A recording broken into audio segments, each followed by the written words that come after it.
dialed in to Bucks and Brews, you might hear something you can use. like tips on your cash or tips on the suds. You're gonna want to The use, smarts of these studs. because they know the brews. And they know the Bucks, and they know they can't help the stubborn fucks. So listen up, because shit's not funny. And save yourself some beer money. Bucks And brews. Bucks and Bucks and and brews. brews. Bucks and Brews. Welcome back to Bucks and Brews. So we have a jam-packed episode tonight, and we're going to get to some stories as well. But before we do that, Nick, Yes, what are you drinking? I am drinking my limited edition, but it's not limited to me because I've had it for a couple weeks now. Bush Light Peach. Been enjoying it. It's a little rainy here today. It so It's is. not feeling like summer, but this is a great summer drink for me. It is. And again, I liked it. It's very peachy, but also very Bush Lighty. Yeah. I don't enjoy the Bush Lighty nearly as much as I do the peachy. And I say I'm kind of jealous of your little spread. What do you got over there? So I have fun stuff. I have one of my all-time favorites from Atwater Brewery in Detroit, Vanilla Java Porter. And then two from Pigeon Hill. I have a salted caramel porter and a oatmeal cream pie. Those are delicious. They are delicious. And Pigeon Hill, of course, in Muskegon, Michigan. That's true. So Michigan beers. Mike, Joining- Mr. Eye Candy, joining us today. What are you drinking? Well, I'm probably only going to drink one today because I will have to leave. So I don't know. I might grab a second one. But I've got Founders. It's called Decap Lime. It is a Goza style ale aged in tequila barrels with lime and natural flavors. Nice. I say from now on, I think I have to have a day cap and a nightcap. And it's only, I mean, because the tequila barrels don't get the same alcohol add to them that the with like the bourbon barrels do. So it's only Right. like still a 5.5%. Nice. So Still drinks light. we're going to talk housing market outlook tonight, but before I got some story times. I do want Story story time before I time. have to leave. All right. So my first story time is, for those of you that listen in quite a bit, I am a high school softball coach. Our season came to an end on Saturday. Our first game, we had a thrilling walk-off victory, which was just one of the most awesome games I've ever been involved in. I mean, we were down 4 runs, came back and won, or I guess we were down 3 runs. We were down 4-1. Yep. Came back and won. It was just awesome. And then in the championship game, we just didn't have enough. So lots of tears, very sad. Chris and I are leaving, and we're 2 of the last people to leave. And I looked at him. I said, I don't know about you, but I think I'm going to get tore up tonight. He goes, I'm going to drink enough that I'm going to go to the hospital. Say. So I go to an open house the next day for one of my players, and her mom goes, I hope you had time to have some adult beverages last night. And I said, actually, I didn't have a drink. Really? I didn't. I went home. Actually, I went to the business and saw Dawn so I could get a hug. I saw her for a little bit, and then I went home and I finished putting together our new Blackstone griddle. Oh, congrats. Thank you. So that's all put together now. So now I just have Yay. to season it, and then Mike and I can be cooking on the Blackstone while we're drinking on the porch. I tore Not out that we some, don't cook off the grill too, but it's True. yes. I tore out some trees that were growing that aren't supposed to be there. So I had a productive evening. Nice. I texted Mike that, I was sad I couldn't drink because I wasn't drinking alone, and he was exhausted, so he wasn't going to come help me. Oh no. But They have made it up there, but I would not have made it back with Right. or without alcohol in my system. well, and I was licking wounds the entire weekend. I mean, it's such a special team we had, and I'm going to miss the hell out of these seniors. But let's get to the fun story time. Yes. I get here and I get a text message from my daughter. No. Text message? Yeah, she texted me, Dad, check your email. Oh, let's see. Okay. So I check it, and there's an email. And it says, I got this at my school email. Is this real or junk? And I read it to Nick, Mike. I was gonna say, you didn't read it to me. I would didn't. remember that. I read it to Nick. I'm going to open it right now because I'll read you the opening line and you tell me the validity of this message, okay? So it starts, Dear qualified student, I'm Your at 2020 50 right now. Your 2023 student benefit check has been approved by the College Board and payment is set to be released. Right. This grant is to support students in paying educational and personal bills. This is not a loan you will not be required to pay back. For claims, kindly submit below: full name, mobile number, personal email. Important note: respond to this email must go to our grant coordinator, whose information is listed below. Right. Do not directly reply to this email, as this is a non-reply email. Your application details should be sent to Mr. Perry Anderson only. Also note that it is mandatory to contact Mr. Perry from your personal email. Then it lists Gmail, Yahoo, Hotmail, iCloud, etc. Regards, Student College Board. Student College Board. Nice. So I called my daughter, and I was telling Nick, like 3-4 months ago, she caught a scam before I did. I'm like, she totally picked this out and she's getting smarter. And I call her and I go, so do you think it's a scam? She goes, no, I think it's real. And I went, oh my God. I love my daughter, but sometimes she's a little too trusting. I think the favorite part is the fact that it literally says reply to Mr. Perry only. Yes, I did enjoy that. So I start reading. I read her the email address that it comes from. Oh, I got to hear this. It comes because I made her forward me the actual email. It came from Stephanie Brandon. Stephanie.Brandon at ebs.sr. Oh my God. Syria? Maybe. And I said to her, I go, does that look like a school email address? And she goes, well, no. I said, and who did they send it to? She goes, well, they sent it to my school email. I said, right. Look in the to. Who is it to? Mike, are you ready? Yeah. IN at vx_g.edu. I said, is that your school? And she goes, no. Right. So she goes, so that's just junk. We won't reply. I said, oh, no. Someone will reply. Robert LaSalle. Robert LaSalle will reply. So Robert LaSalle, who has a Gmail and a Google number, dear Mr. Perry Anderson, I hope this email finds you well. I was so excited to receive the news of my great winnings. Please send all of my money promptly. Below is the information you requested. Robert LaSalle, with my Google Voice number and my email. So now I'm just waiting to hear back from Mr. Perry. .sr is the top level domain from Suriname. Nice. So yeah, we'll see what happens there. Yeah. We get that call while we're on air. Maybe we will. We know if we do, I'll answer it. Right. Well, that was fun. Both the scam and Robert LaSalle.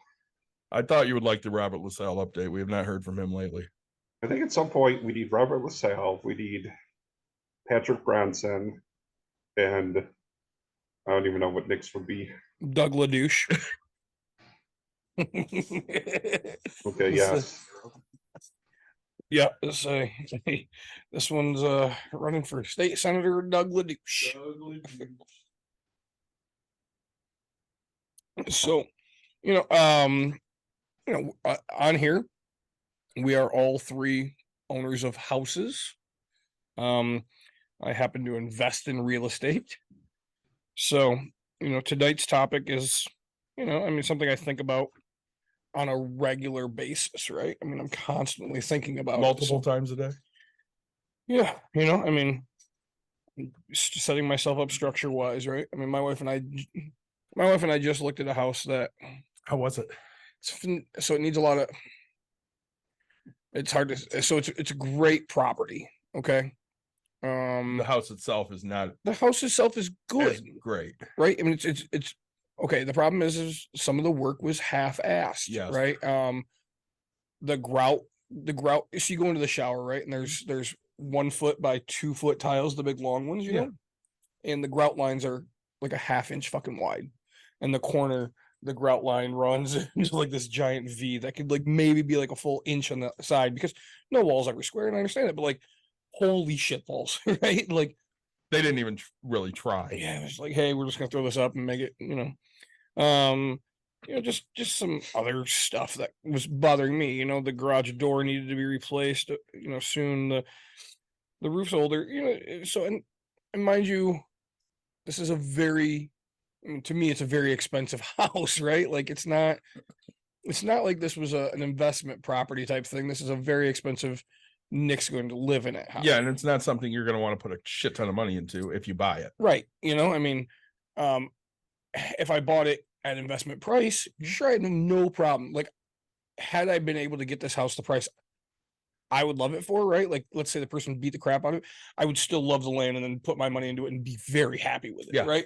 But they were asking top dollar, and The house just isn't quite up to that standard. right. And that's kind of it. So, We don't want you to move anywhere. We still want access to your pool. no, so It this, has a pool. So this had a pool. So Dawn asked. better. Almost the same thing. So it's okay. Really, when you think about it, it's on 2.5 acres. Mhm. So you guys know my house, right? Yeah. So It's a lot. yeah, I have a lot, right? This has a pool. That one, my house has a pool. This one just has an extra bedroom, bigger square footage.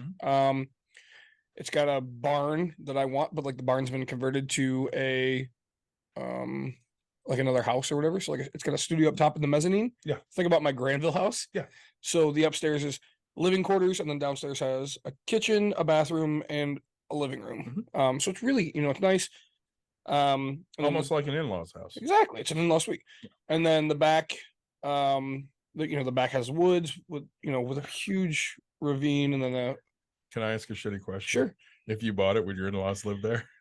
They'd still stay in my house. I'd offer for them so that I could save some fucking money, but I had to I ask. couldn't live with them. It'd be hard. I mean, Well, it's a different house. It's just on your property. right? And so, and it wouldn't be good enough for them. God no.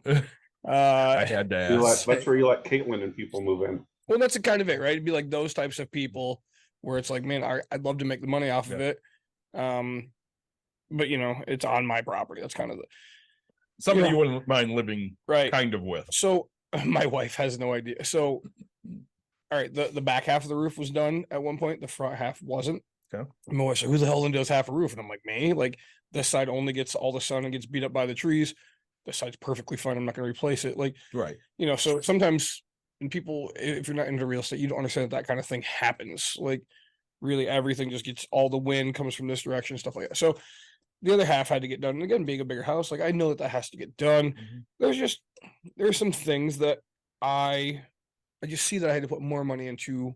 I'll just say it, right? This is a $500,000 house. Okay. Sure. Right. It is. And when I think to spend $500,000, I just think You want to move into a house and not have to do shit. right. And I don't mind doing cosmetic. I'm not a cosmetic like the shower doesn't bother me, but the garage door, like they really could have just spent the $5,000 to get an insulated new door on there. Like that's fine. The roof, again, I don't mind, but like let my take. And again, I went in with an offer of 50,000 less, right? Because I was like, hey, these are the things that are here where it needs to be and needs to get up to, and then I'll have a $500,000. I'm willing to put that money in, but you're going to pay for it, right? I'll do the work or whatever it is, and I can't say it's $50,000 worth, but like my contractors and this and that and blah blah, all the crap. Also, like because I've struggled with my pool and how much I hate it, their system seems a little old, and I was like, fuck, that's a new filter. The pump's running, it's fine, but like I'm gonna get a new filter. I'm gonna put the glass in it like we did at our house. Like I'm gonna get this all perfect.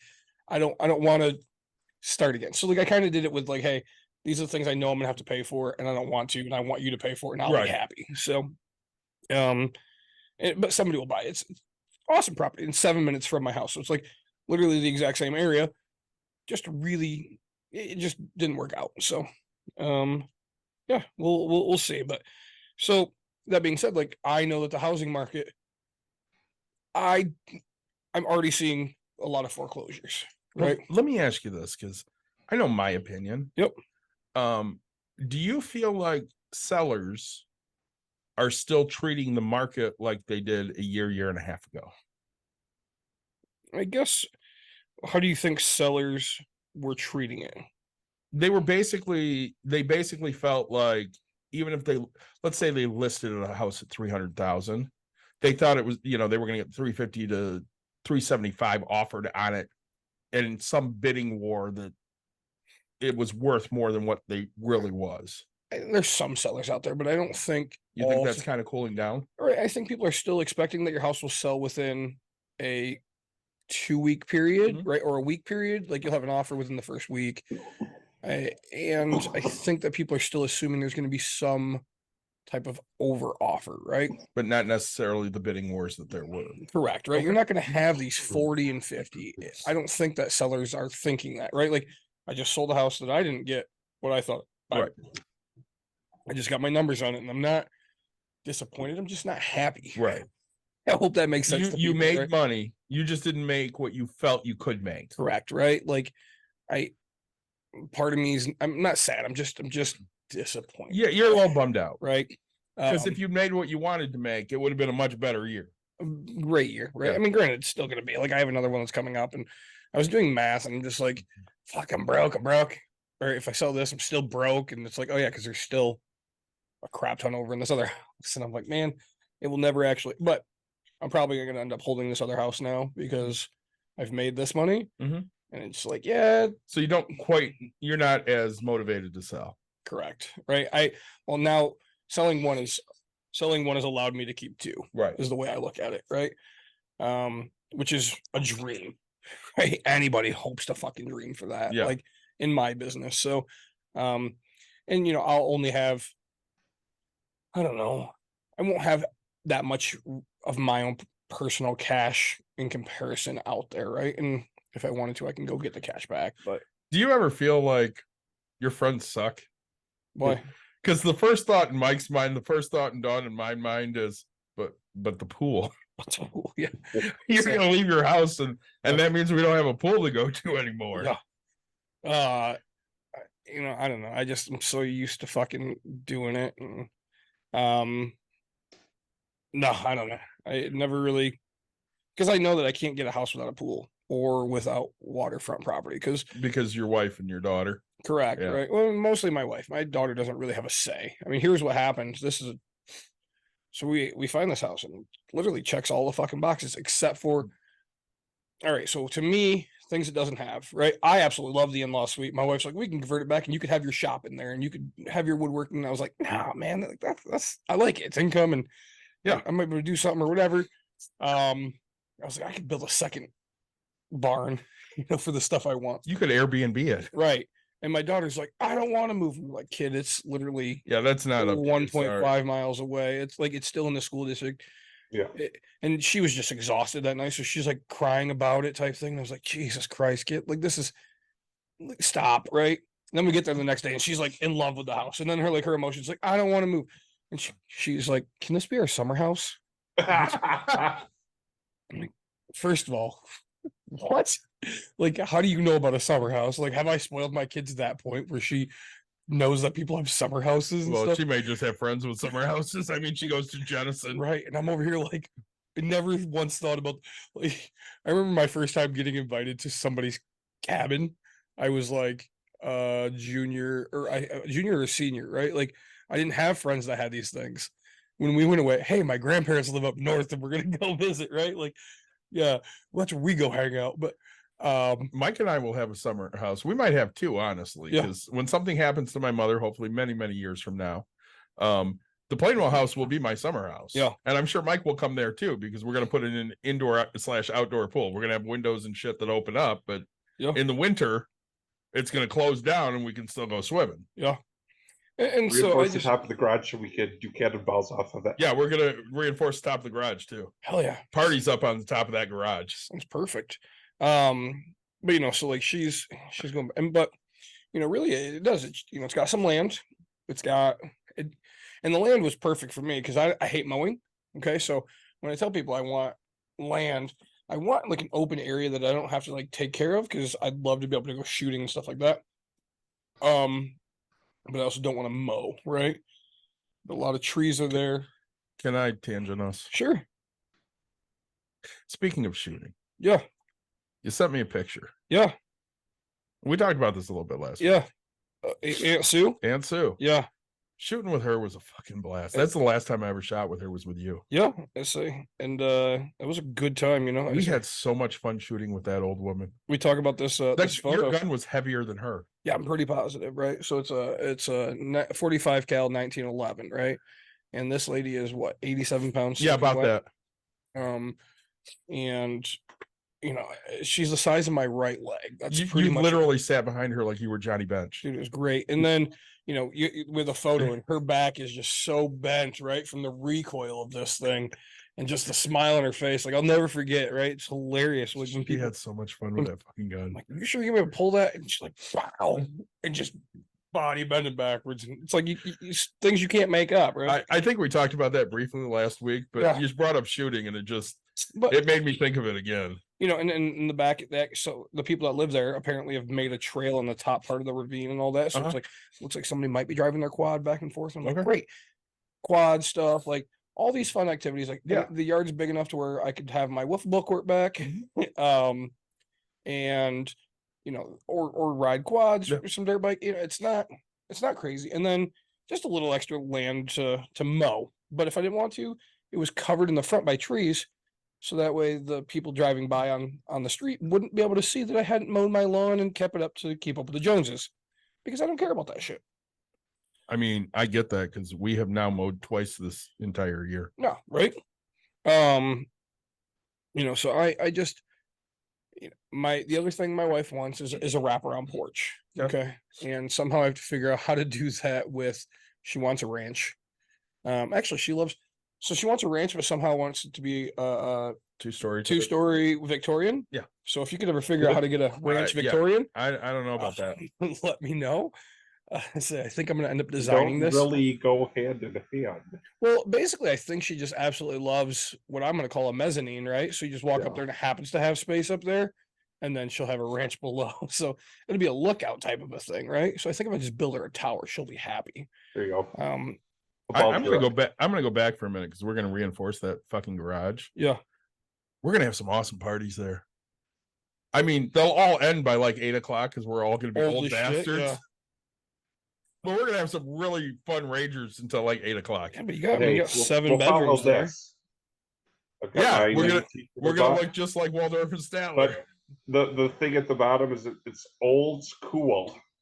It's cool. Well, it depends on the old Gen X is cool. The other old, not so cool.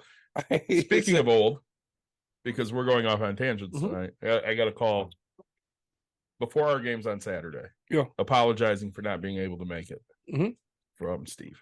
Oh, nice. But his heart is still not doing well. He's going to go see like his 8th specialist. Jesus, dude.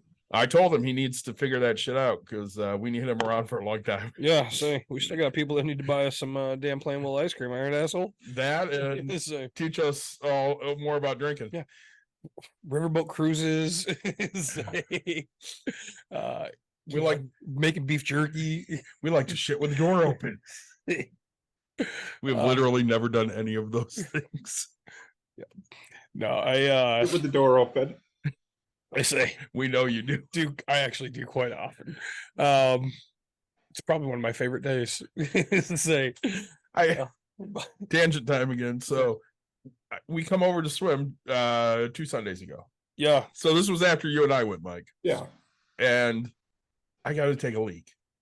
Oh yeah. And I'm gonna go around the garage like I always do. Yeah, and your pool people walk in that area. Yeah. And I went, well shit, I can't go to the bathroom now. It's right here, can I? And my wife just starts laughing her ass off. Yeah. So I'm like, fuck it, I'll go inside. So I walk inside, I open the door, I get inside, and I'm like, something tells me I should just wait here for a second. Yeah. That was a good thing I did because Courtney was peeing with the door open.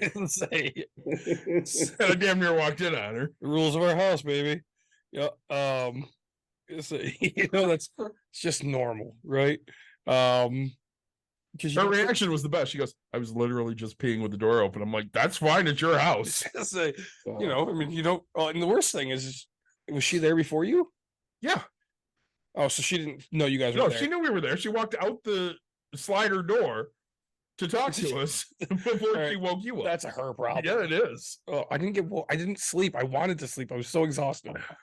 Anyways, back to housing.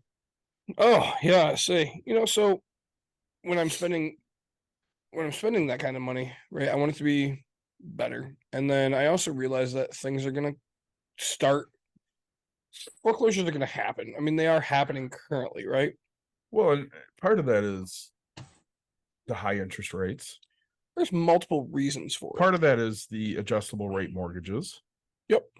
Part of that is people overextending themselves when they were trying to find a house because they were so desperate to find a house Mhm. that they spent an extra, let's just say $20,000, Right. and it's just not feasible. Like, especially with some of these new constructions, Mhm. The taxes that were estimated on no house, Right.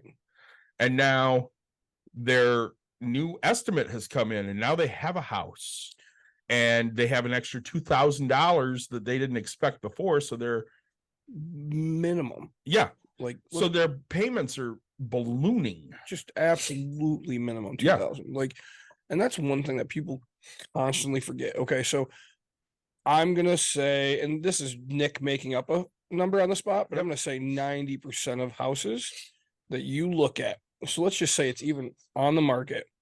And you go into Zillow or whatever, and it says like, hey, house estimate. Well, it's based off of what the old estimate was. So if the person had it for years, well, that's what their tax rate is at this current year. Mhm. And then some of them add a little, but like they don't go, but you can go on to almost all, at least here in Michigan, I'm going to say the counties that are around Kent County, you can go on and do a tax calculator estimate, right?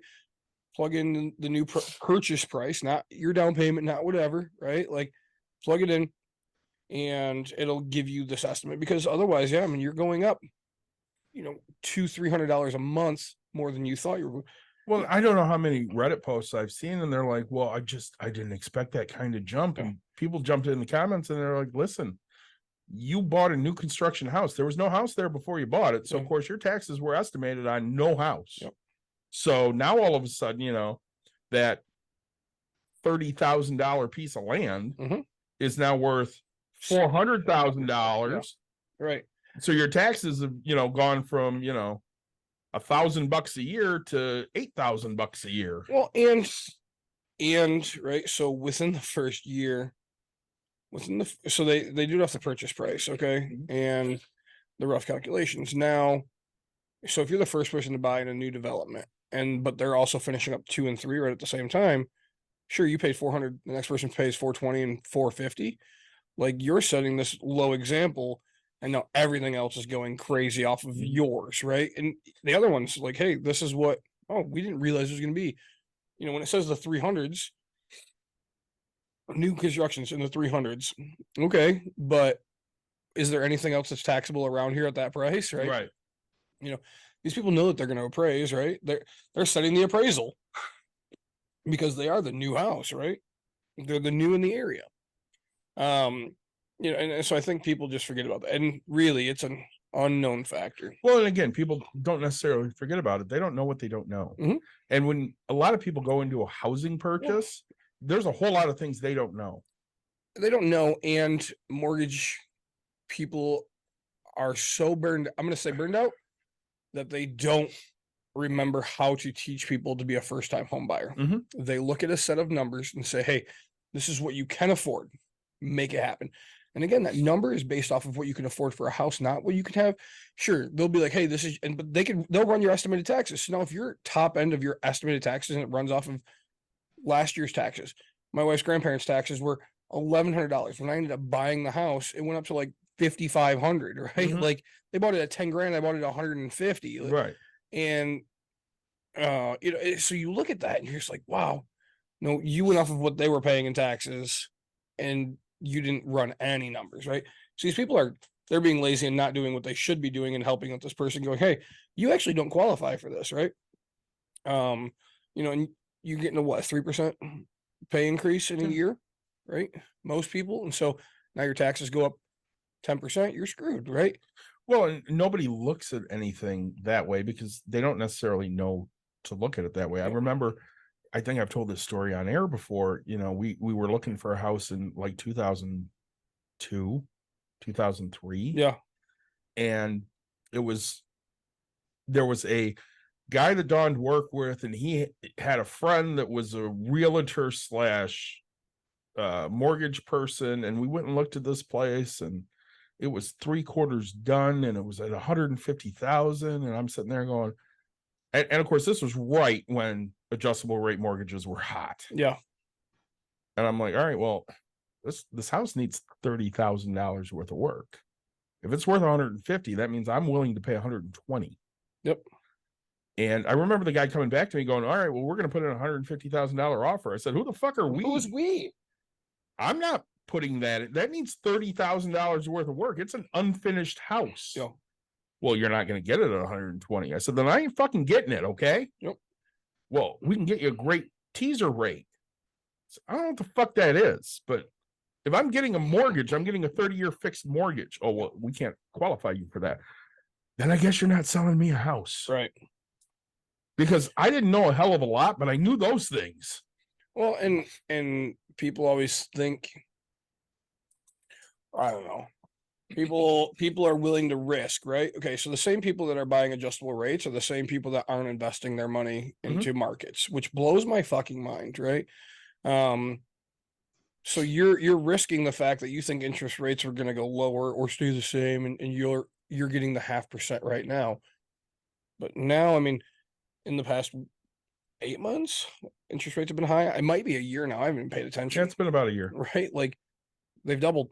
I mean, they're insane right now for what we think. Granted, and that you get all the people back in my day, it was 17% interest. Yeah, back in your day, you bought a fucking house for 10 grand, asshat. Yeah, like, congrats. You're not comparing apples to apples. You're comparing apples to oranges and hoping that what you're saying is correct, but you're not doing it. Well, again, that house in Plain, well, you've both obviously, Mike spent a lot of time there, but you've seen it. Yeah, it's 5,500 square feet. It's got 8 bedrooms and 2.5 bathrooms. Yeah, or 2 3/4 bathrooms, 2 kitchens. It's a huge fucking house. Yep. My grandmother bought it for like $27,000 in 1972. And at that time, it only had the downstairs kitchen. The upstairs wasn't completed. Yeah. Okay, she finished the entire fucking house off. So we can talk about what happened 50 years ago. Yep. But 50 years ago isn't today. Yeah. And yes, you took out a 30-year mortgage, you were paying 19%. Yep. But you also made more money for that time. You know, your wages weren't stagnant like they've been here for the last 20 years. I mean, I can't say I agree with what you're saying in that, right? Because it's all based off of what you're approved to buy in the first place. So like the money aspect didn't really play that factor, right? Yeah, but back then the housing price, back then everybody was approved to buy. If right. you had a job, you were approved to buy. You're approved to buy, right? There was no credit scores in the 70s and early 80s. There weren't credit scores until the end of the 80s. Nope. So nobody ever sat there and went, "Are you credit worthy?" They just assumed you were. Yeah, so, yeah, you can afford it, sure. And you know what I'll say is, you get to this point where you have to learn from history, right? And you know, back when the 08 crash, I mean, it was all adjustable rate stuff. It was also giving loans to unqualified people. I mean, you know, there's people that will tell you, I bought a house in my dog's name. Yeah. Okay. Like it's an actual thing that happened. Yeah, they didn't verify income. Right. Strippers had 3 houses. I say I know one that has quite a few actually. Yeah. And she's out of Colorado. But you know, and it's just, to me, if you're doing an adjustable rate, you have to stay on it, right? So like if it goes up, at what point do you just call it and say, hey, I need to refi so that way I take this rate because I'm a 0.5% back to where I was? Or when it gets to the low point where you want and you're comfortable, when do you refi and say, okay, right? You know, I'm not a fan of that, right? But like I like steady monthly bills, you know, and sure, the only time I tell anybody to take an adjustable rate is when you're guaranteeing that you're not going to live in that house for longer than that adjustable rate. If you're going to be in there 5 years, go for it. Or less, right? Make sure it's less. But hey, your house is, you own nothing on it, and if it tanks, sure, who cares? Like you still know that you're leaving, right? That's how I look at it. So I don't know. The taxes is huge, absolutely huge, because people don't realize that that's not fully calculated into their payment when the mortgage broker gives it to you. Yeah. I trust me. I mean, dude, here, prime example. Okay, so I bought one of my complexes, right? Mhm. And the old guy was paying 3350 for taxes. Year one, I was at 9,000, and I'm probably at 11,000 now. Mhm. Okay, so he owned it for 39 years. He's like, he was at 3,300 in taxes, and I'm at 4 times that amount. Okay, just absolutely insane how much I'm getting royally effed by the government, and we own the same fucking place. That's what it gets me. So, Well, like my mother complains all the time about her taxes at the house in Plainwell. yeah, But she doesn't realize that last time that house was sold was 1972. yeah, If I had to, let's say I had to purchase that house now. yep, Oh my God, they would screw me on taxes. Yep. But I don't have to because she owns the house. yep, and And when she passes away, I own the house. it'll be deeded to you. And when I pass away, well, I'm already on the title. Oh, yeah, there you go. And when something happens to my mother, my daughter will go on the title. Yeah, So it just passes. Yep. Which, if you're smart with your money and you trust your family, that's the way to do it. Yep. Well, say, and you're the only child that it could go to anyway, Yeah, right? there's nobody to fight for this place. Right. It's, my mother's the only kid left because my aunt's passed away. Yep. I'm her only child. Caitlin's my only child. Yep. Caitlin has no children. Yep. So, it's scary to me, the amount of people that are going to the high end of their budget because they wanted this specific house, and now they don't have the equity into it. They put the 3.5% down. Now the market's starting to slow. Yeah. Okay, we're still getting things, but if a house was listed at 300, we've heard of things going for 350, 380, whatever you want to call it, right? We can throw all different types of numbers. Now that house is going to get listed for, they know, hey, and the next one went for 320, whatever, but they're gonna put it in that 340 range, and you might get that 350, but I'm pretty sure you're just gonna settle. Like, you're not gonna get that, oh man, this is 380 and we're gonna keep getting that 380 type of a thing, right? It's not happening right now. People aren't going crazy for these. So, I still hear 10, 15,000 kind of over. I'm not hearing much more like I was. I mean, I was hearing it every day. It was crazy. Yep. And, I'm seeing, hey, it's just starting to become a normal. We're going to see things kind of level out for a little bit. And interest rates are keeping people from buying that next tier of a house, right? But, again, I looked at a $500,000 house, and when I got there was already 9 cards on the counter, which means there was at least 9 showings. And I know there was more because I saw it day 2. Yeah. When I was on the market, right? So it and that one I know only had 3 offers on it. So, well, and I know I'm cheap. Yep. Okay. So like when my daughter bought her condo, which her condo is an apartment style condo. Yep. On Byron Center and 28th Street. So not a desirable area, not a bad area, Yeah. but not desirable by any means. She's bought that place for $132,000, and within a year there was another place around the corner from her that probably wasn't as nice as hers that sold for $160,000. Yep. And I think they've come down a little bit. They're probably in the 150 range now, but still they're not worth that. Well, and you'll find that like condos are some of the first things to lose their value. Yes. Right. People don't want to get into them.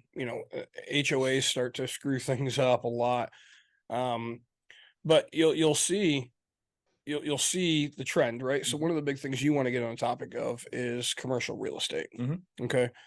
And because we've talked about not balloons, adjustable rates, right?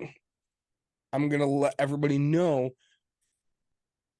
let me be clear on this, most commercial purchases, whether it's a strip mall, whether it's a commercial and residential real estate, counts as 5 units and above. Mhm. Most of them are all purchased on balloons. They're hey, 20, 25-year amortization, which means the length of time for you to pay it off. Okay. And you have a 5, 7, maybe a 10-year balloon. Okay. But normally they're 5 to 7 years of an adjustable rate. And so the balloon means, hey, you have to make that full payment of what you owe on it. And everybody's like, oh crap. But again, bank structure, because they know all it really means is an adjustable rate. So, hey, we're going to go in, we'll refinance you for the new rate. And now you have another 5 to 7, still based off of a 20 to 25-year amortization, right? So, hey, your payment went down and you're paying less on the, less money. So your income is going to pop up and things like that. But, what you're seeing is, okay, so commercial, everybody thought, hey, or they think, I want to own a big building. I want to own multiple units. Okay, great. And honestly, you probably did really well, and you're probably doing really well. But let's say you did the 1% rule and you paid $3 million for a bunch of apartments. Okay. And you got it back when interest rates were 4% for commercial. They were always a little higher than residential real estate. But what happened is you bought it 4 years ago and now your time's coming. Well, guess what? Commercial real estate's up at 8%. Yeah. So you were cash flowing okay, right? Because you did all the work. Now you have to go refi for double the interest rate. And remember how I told you, like, when you refi, you still have the same amortization. Yep. So yes, now you've basically hopefully started back at 0, and you have no more way to make more money off this except for charge it to the tenant. But you've already maxed out how much you can get from these people. You've already done all the work that you can. And so now, and banks look at it and go, man, there's no money in this thing. I can't refinance you, pay me my full amount. Right. Because I don't want that property anymore. It's not worthy of my money. And so now banks are saying, hey, we just can't refinance you. So private money has to step in, and that's even more expensive. Bunch of random crap. So which is a lot of what happened in 08. Yep. And that's why people just said, fuck it, you can just foreclose on me. I don't care. That's exactly right. So notes. It's so a note being called is kind of different than a note coming due. And I guess I should clarify that. So let's say over the course of 5 years, you owe $1 million, you're down to 2.8 million. And these are just stupid numbers off the top of my head. Well, when you go to so if a note becomes due, you owe that 2.8, right? Then now, if we're in that 5-year period and the market took a crap like it did in 2008, well, banks are like, hey, this is going to get really bad really quickly. We lent it to you on this, but like, we don't think that you're going to be able to make your payment. It doesn't matter what they thought. They're like, hey, we want that money back in house. We want all $3 million. We want it back. And we want it back now. So they called a note. They're like, hey, you have 30, 60, 90 days to come up with the amount of money that you owe us. I don't care if you go refi us to somebody else. We're just not willing to take it. So then they call it. And that's how it kind of happened, right? So then you're like, hey, screw it. You can take it because nobody else is going to buy it at this price. So, I think, HELOCs are the same, right? Where they can actually be called, but HELOCs weren't notorious for getting called. That wasn't a big issue. Mortgages can't get called, right? They're written on a 30-year full amortization. They're not allowed to get called. No bank can just say, hey, we want our money right now, and unless it's written under like a commercial policy or something like that. I think when I look at what's happening is exactly that.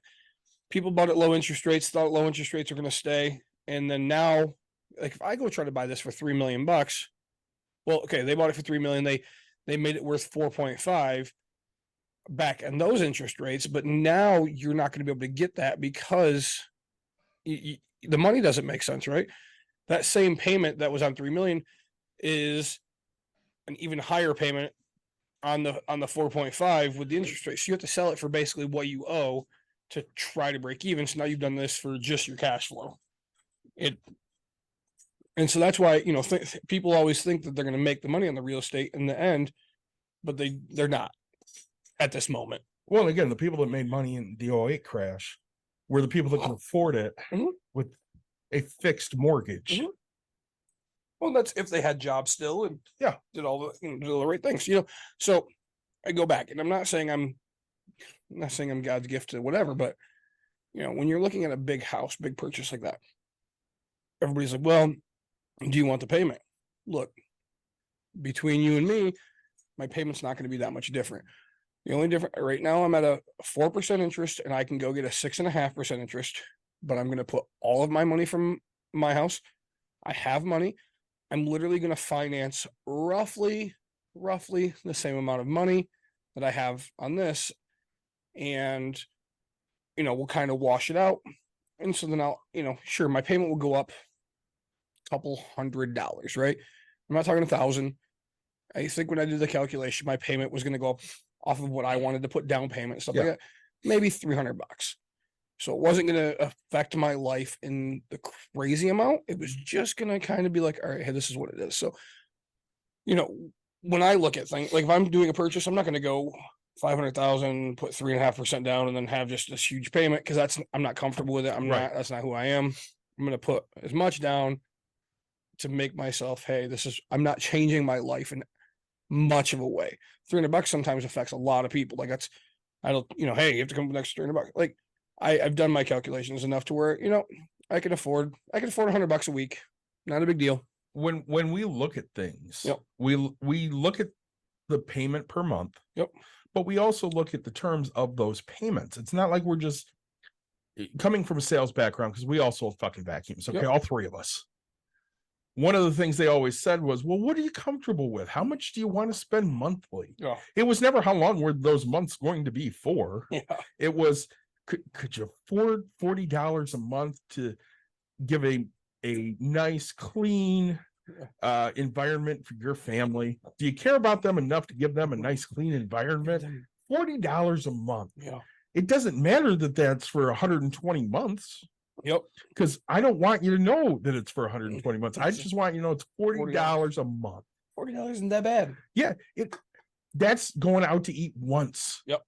If you could cut back going out to eat one time, could you give a month? Could you give your family a safe place to live? Yep. And that's the bullshit you get with fucking salespeople. Yeah. No, it happens when you buy a car, right? It does. My wife had to buy a car recently. Yep. And this idiot, this is the shit that pisses me off. This idiot was basically handed here, you're going to sell this car. It doesn't really fucking matter. They're buying. Yep. It just depends on what vehicle. And this person fucked it up every way you could fuck it up, including the terms of the goddamn loan. Yeah. And I kept texting her going, listen, bitch. And I didn't say bitch. Listen, I told you 60 months, no more. Yeah. Payments will be this, no more. Yeah. This is what it will be. Oh, yeah, I guess I didn't check that. Stop not fucking checking shit. Because when you send paperwork over, it better be right, or I'm going to be up somebody's ass. Yep. And I kept getting pissed off because paperwork was wrong 3 times. And a lot of people will just go, it's probably right. I'll just sign it. That ain't us. And I know it's not you. Yeah. No, and it's not me at all. I mean, I want to know exactly what it is, how it is, when it's set. Which, so I'm going to be clear, like when I bought my first ever house, okay, back years ago, let's just say for round numbers, it was $600. Okay. Well, the first year I pay $600, and then all of a sudden, escrow gets redetermined. So like and so then it was and all of a sudden you're paying $720. $715. I was like, what the shit? Like, why did my payment go up? Back then I was like, man. So, but I mean, granted. And then I bought my duplex or whatever. I think I bought that within the first year of having it. So, but like still, so like mine hit even worse than most people, because I didn't realize you got a tax break for being the occupancy of that property. Yes. I didn't know this. I was young and dumb and stupid. So like mine technically went up to like 800 and something, right? Like I went up $250, $300. I don't remember exactly how much. It was enough to make me kind of shit my pants, right? Right. I was like, whoa, I'm bringing in like 900 on this thing. And so I'm making like $25, and this other one I'm breaking even. I pay utilities and stuff. Yep. And then you start realizing, oh man, I pay water over here, I pay these. So, it's a learning process. Like when I tell you, I didn't fail in the beginning. I'm very lucky and very smart. I got educated. Mhm. It wasn't really a mistake, but it was something that like, hey, look out for this. So like when I run my numbers, I'm very conservative. I plan for the worst and hope for the best, right? Yeah. Insurance, I just have a great insurance guy. I make him run my information so that way I know kind of really exactly what my payment's going to be. Like I get down to it. I'm like, hey, this is exactly what I estimate. And then I usually add an extra $100 just in case. So, I tell people just because you think doesn't mean you actually know, right? Well, and I would say I think all three of us, and Mike, correct me if I'm wrong, we're all pretty conservative when it comes to looking at what bills are going to be. Right. And Mike's not there. I didn't even look to see if he was there, but he is it was not more there. fun for me. But I wondered why he gave me that weird look. But I can't say like when it comes to medical bills. Yeah. I've never once thought, what is this payment going to be? I usually just get hit with a freaking huge bill. And like some of my stuff has gone to care credits. So, like I feel like I never got the bill. Mhm. That's gonna be my excuse. There's no excuses for things, but like, and then all of a sudden it's like, hey, this is your payment, and then it has a grand total, and I just call and get the 20% off type thing because I'm like, I'm already on payments, and you have to accept whatever I give. Yeah. That was a David tip, right? It was a They David have tip. to accept whatever you're choosing to pay. Like, okay, cool. Like this is what I'm paying you. Good luck. If they sit there and they go, well, I'm sorry, that's just not enough. Yeah. If it ever goes to court, the judge is going to go, well, how much could you afford? Well, I could afford $100, but they told me I had to pay $3. Yeah. So, And I called them and I told them I could only afford 100, and they told me to get fucked. yep. And the judge is going to go, well, that sucks for them because now you don't have a debt. I was saying that's right. They and I can't guarantee that's going to happen every time, but that's That a normal. it does happen. Yes. Oh, dude, I know a lady who her husband had cancer and it was really bad and it lasted a long, long time, and they got $500,000 in debt, and like they tried coming after her stuff and suing her, and she made her $100 payments type thing. And the judge, and I swear it was like $1 million is what she was telling me, but I don't want to over exaggerate. But she's like, yeah, I went into the judge and we're like, hey, look, we made what we could. We made payments every time. We did what we could. And the judge is like, huh, all right, so you did all this? Great. You guys want to be this? For the rest of her life, she owes you a penny a month. Or I think it's $1. Honestly, I really think it's $1. So she goes, my check is garnished every week. It might be a week. I don't remember. Yeah. Every week or every month. And she goes, $1. And for the rest of my life, out of my Social Security, out of everything, I'm garnished $1 to wipe out that entire debt. And she goes, I don't give a shit. And she goes, because the hospital is coming after every part of their life. Well, I remember having a $3,000 loan with City Financial. Yeah. An arm of Citibank, an arm of JP Morgan. Yeah. Actually, I guess that's not JP Morgan because that's shares. Either way. And I sent them $5 because that's what I had. Yeah. And they sent it back to me. And I did it twice. Yep. And when I filed bankruptcy, I had these checks. And I remember sitting in front of the bankruptcy attorney or judge. Yep. And I handed him these 2 checks and he goes, what is this? And I'm like, well, I sent them these. And they sent it back. And he goes, oh, so they didn't want your money. And I went, I guess not. And he goes, then I guess you don't have a bill with them, because if they refused your money, that means you don't have a bill. And I went, sweet. Yep. I was totally happy about that. By the way, Mike, I threw you a softball question and you weren't there to answer it. What was that? We take a look at our money, or we take a look at how much our payment's going to be before we make a purchase. And we're very conservative when we're budgeting for those things. Oh, yeah, very much. Yeah. I think it's what 33% of your income can go towards housing expense. Well, the worst part is there are a lot of people now that are like, oh my God, 50% of my income is going to housing. Yeah. I sent you guys this post that somebody had made going, yeah, I'm looking for a third person to add in on my relationship because we need to have a throuple Yeah. because two people can't afford it. We need three incomes. And I figured that would come up on here. But and so the only thing, because yes, it was a joke of like, hey, three thruples or threesomes are going to be more common because they're going to take three incomes to have a household. And to me, it's just going to lead to the exact same thing that's happening. Sure, that's going to be normalized and people are like, it's not going to happen. But like, when I say that, like, I had friends living in my house when I first bought a house, right? Like, hey, you can go rent that room. My brother lived with me. My friends live with me. Yep, rent the room, rent the room. To me, it was, I didn't even know I was being a landlord at that point, right? It was just like, hey, I'm doing you a favor. You don't know you're doing me a favor, Right. but like, sure, here. And it's just going to make the prices of everything go up and people will still do it. So. Well, I sent that picture to you guys of this is what the United States would look like if you put the wealth into the United States. And the 1% was like California through, I want to say Oklahoma, all the way north. Yeah. All of it. Yep. And then something like 9% from the northeast corner. Yeah. Yeah. It was insane. And you're sitting there looking at it going, my God, this is ridiculous. It was like 20% would own that. The bottom 20% would own that little dot at the bottom. Of like Austin, Texas or something, right? Like just that one city.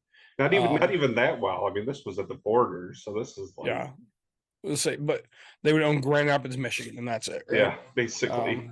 I'm looking for I it need right to actually get going. I need to go pick up my son from driver's training. Take care. All right, have fun. So 1% would own from California to Arizona, then up across to Minnesota.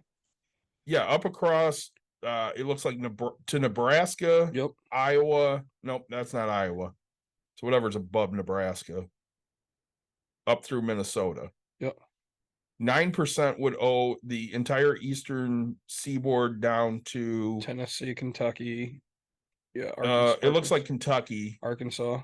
Yep, and over through Iowa, up through Michigan and Wisconsin. Yep. The bottom 30% would own from New Mexico all the way over to North Carolina, and Florida, and and then this small tiny pink section at the tip of Texas would be 40%, and then 20% would own the bottom part of Texas, like Q of Texas, and then a little bit inside that. And just looking at that, it's like, my God, that's ridiculous. But you get it. I mean, and so, I do want to hit on this foreclosure. So we kind of mentioned it a little bit, right? So you're saying, hey, it's going to be from this. Okay. But the other thing is we do know and think that the economy is good. Okay. But the economy is doing well. Like the unemployment rate is the lowest. Okay, the unemployment rate is very low. So people are. But does that mean the economy is doing well? Because again, we talk about what makes the economy, right? And that's not. It's something that they talk about, right? But that really doesn't make the economy. Because again, unemployment is just people that qualify for unemployment, right? Say it's not people that are not employed. Not employed, right? But what we'll say is, okay, so COVID, they had all of this relief. Yeah. Kind of like what's happening with college education. You know what? You don't have to pay. Hey, you're in a hardship. Cool, we'll let it go. So what I'm seeing is the same thing that happened in like 2008 to 2010. It was a 3-year process of, look, we're going to try to work with you. We're going to try to get through it. Your life has changed. Hey, let's do what we can. A lot of people went and sold and did whatever they had to do, bought different houses. Who knows? But what I'm finding is that a lot of middle management got cut out that people don't realize. Okay. And let's say middle management makes 60 to 80,000 a year, maybe 100, right? I mean, depending, but now they don't have that. And so now when they maybe found a different job, the chances were they probably started at that 60, so if you're making 100, you went down to 60, you took what you could get, but like nobody was giving you back to where you were. I mean, yes, there's always going to be the anomalies in the people, but like really you didn't go out and get it, or you became a worker again, right? And you're hourly, you became an hourly, and you can go work your overtime and get back to where you need to be. But so these people prolonged their payments, did as much as they can. Well, now it's catching up with people because they didn't take the steps because they thought they could, right? Oh, if I just work really hard, I can get out of this. I can do this. Like we're gonna try. Really, it takes so much to get used to a half pay cut. Like Well, we talk about these things off air all the time. We're heavily taxed in the United States, but what do our taxes go for? right. Because you look at these other countries and they have free healthcare, and they have stipends for poor people, and they have free daycare, and food assistance, all these wonderful options that they have for their residents. What the fuck do we have? We have corporate welfare, but what's our taxes going to? It's not helping people that really need help. We talked about it before. When I was dirt ass poor and I needed a hand, they told me to get fucked because I wasn't on drugs. Mhm. And we made just enough money to get by, even though we weren't getting by. We were barely surviving. And if we actually cared about helping people in this country, we might actually get a little bit ahead. I was talking to Vanessa yesterday about her student debt, and she took out 30,000 and she owes 70, and she's been paying on it, except for this pause during COVID, she's been paying on it right along. Why does she owe twice as much as what she took out? Yep. And when they talk about student loan forgiveness, we fight about that on here, but they're not talking about, well, I took out $50,000 because I was going to get my degree and I just want all of that forgiven. They're talking about the people that took out $50,000 for their degree and they've been paying all along, and now they owe $100,000, even though they've been making payments for 15 years. Yeah. And they've already paid back what they took out plus some interest. Why are they being penalized and basically told, well, you're going to owe until you die? Because that's the only way that debt's going away, is when they die. When you pass, right? I say I did a quick search on list of how much government people are paid or whatever. In Canada, Canada, which their dollar is really close to ours, sure. The prime minister, your prime minister makes 270,000, where the president here makes 400K. But if you look at other countries, so one of the things where our taxes go is to so many government employees, just so many of them, right? And other countries don't have nearly what we have for that aspect of things. And sure, you could say they're smaller, you could say this, but our taxes are constantly going into, and they're creating new jobs, right? It's not like they're getting rid of jobs; they're creating more, so that causes more money. Okay, well then they want to pay increase. Well, how do you get it, right? Through raising taxes. Well, again, I would say that you and I are pretty similar when it comes to, if you do shady shit and you fuck up, you should probably pay for that. Yep. But the banks did shady shit for the beginning of the 2000s. Oh yeah. And I don't remember anybody paying up. I remember us paying up to bail out banks. And I don't exactly know why we had to support them. Because the last time I looked, if you bounced a fucking check, they charged you $30 for bouncing the check and an extra $8 every day. Plus, not only $30 for bouncing that check, $30 for everything that bounced after that. And they worked it in a way that, let's say you had $50 in your account and you had 10 transactions go through and it totaled $10 and you wrote a $45 check.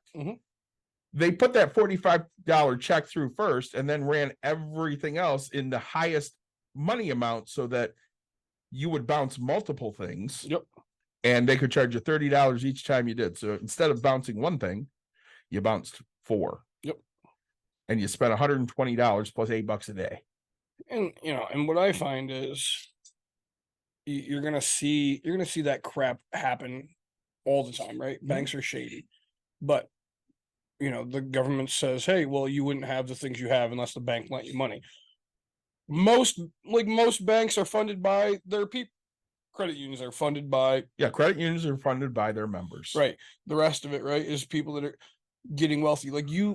I'm not going to go open a bank. I mean, trust me, I do lending, but I'm not going to lend unless I guarantee it. So like the problem that we have in America is having the ability to hear the word no. Mhm. Okay. Like, I want this. Good. No. The customer is always right. Right. But that's not true. You know, No, like, it's not. and the Most of fact, the time, everybody's wrong. so like if banks started saying no, guess what? Then we can't have these houses getting bought. We can't have all of this. Yeah, you can tell me till you're blue in the face, but the fact is, like, these are facts. These are statistics. Like, hey, if we just cut and said, hey, this is what it is, you know, I can't think of it. What's the two biggest FHA ones? Freddie Mac and Fannie Mac. Fannie Mae, yeah, right. Like, if they learned how to cut their stuff and just say, hey, this is the new qualifications, you go back and look at this and say, hey, how many foreclosures are we having? And if it's 1%, sure, don't fix it, right? But if we're having a higher rate of this, like, stop allowing it. When I talked to Vanessa yesterday, you know, she was asking about the peer-to-peer lending sites. Yeah, And I just took another $100 and threw it into Prosper. there you go. And I told her what I was looking for when I look at credit worthiness of these loans that I'm going to fund. Yep. I look at A, how much revolving debt do they have? B, what are they looking for? You know, what are they going to use this money for? What is their job and how much do they make? And how many delinquencies? Right.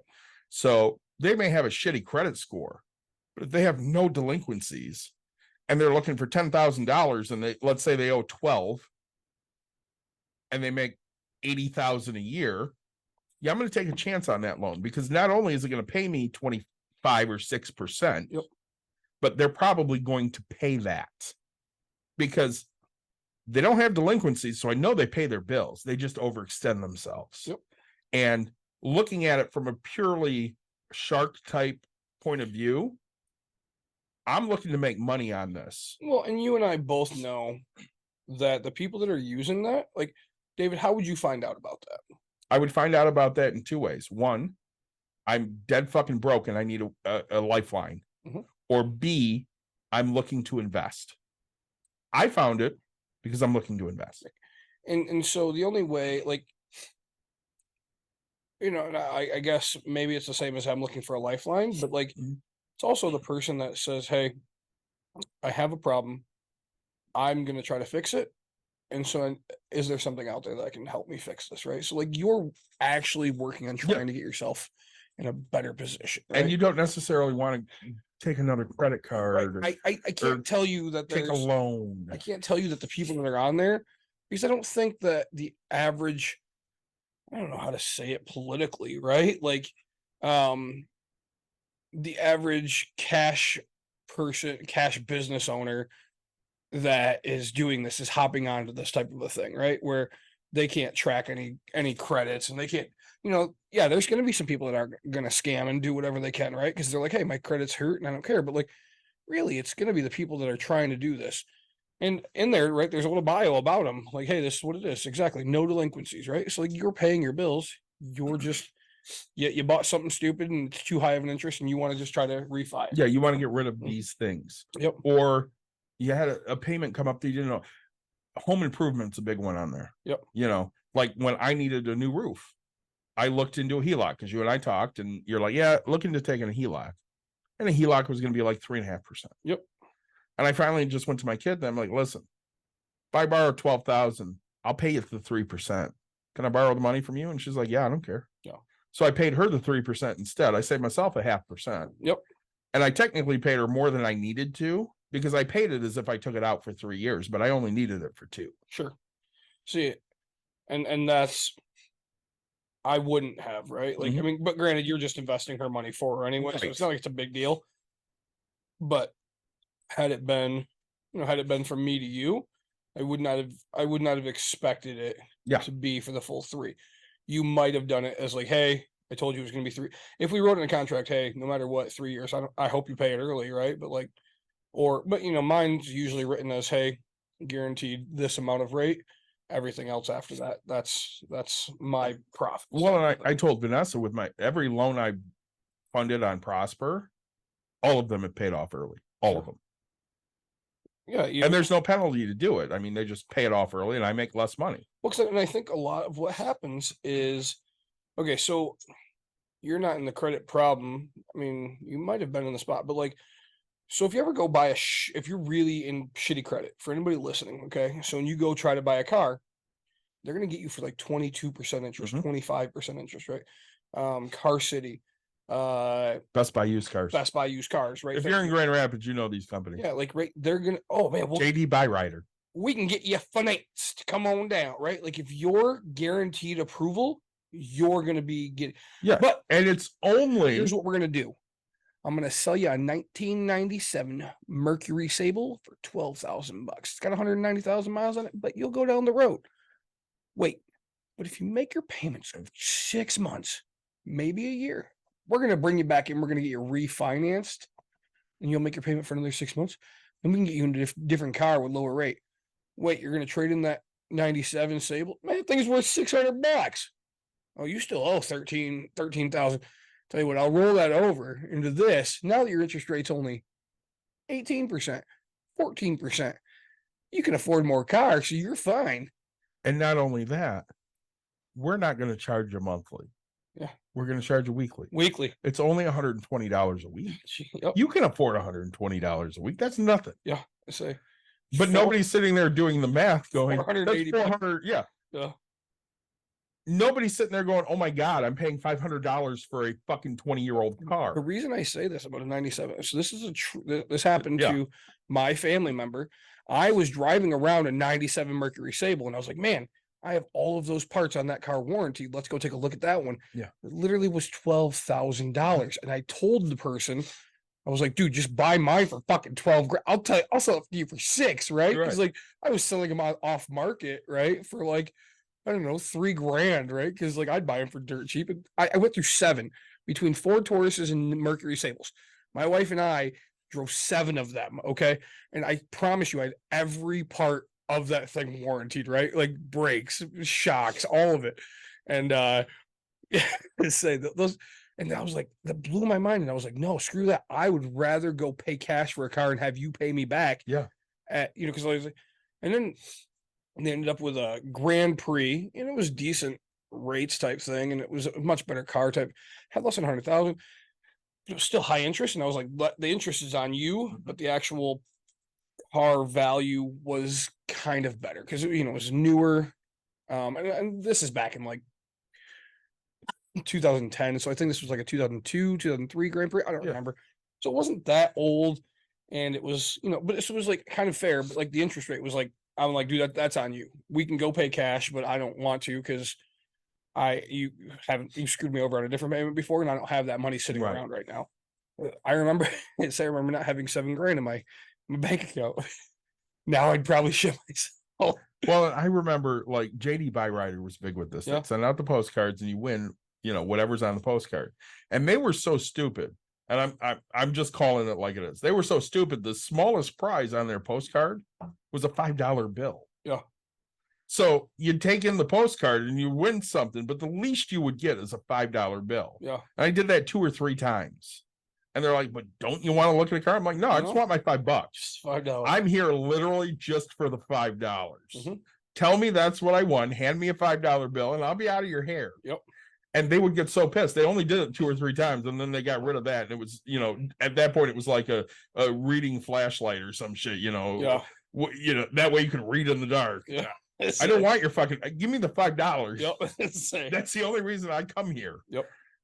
No, and so, but so I guess getting back to it is, when you look at where we're headed with all of the foreclosures that are going to be happening. I mean, they are starting to happen, right? They are. So being a real estate investor, I